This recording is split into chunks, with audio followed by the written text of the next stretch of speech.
our final example here for using the quadratic formula.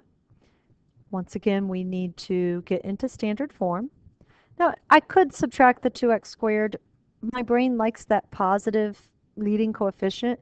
So rather than subtracting 2x squared, I'm going to add the 3x and add the 6. So that here I'm getting my 0. So I get 2x squared plus 3x plus 6.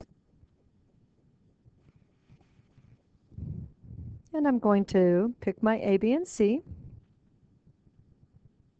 A is 2, b is 3, c is 6. And I'm going to start with my discriminant.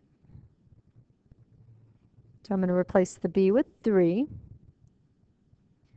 the a with 2, the c with 6. And then do my order of operations. So 3 squared is 9. And then I've got minus, and it's positive, positive, so it's going to stay minus. 4 times 2 is 8, times 6 is 48. And when I subtract, I'm going to get negative 39.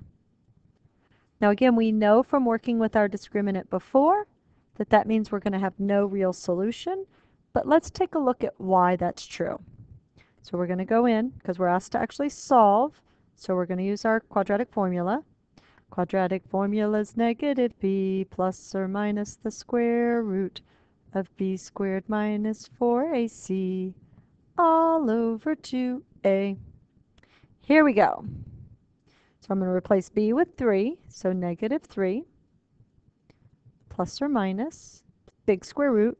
I'm going to replace b squared minus 4ac with negative 39, because that's where we found it over to the left there. And then replacing a with 2.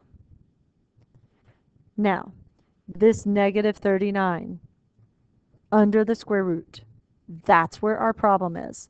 I can't take the square root of a negative number using real numbers. And right now, real numbers is all you know.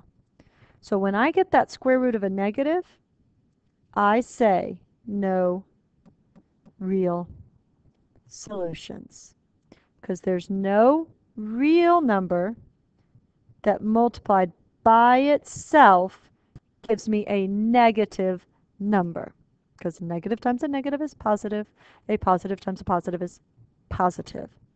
So we say no real solutions. One of your future math teachers will teach you how to use complex numbers to solve this problem and what that means and all of that. But for our purposes, when we get that negative under the square root, the answer is no real solution.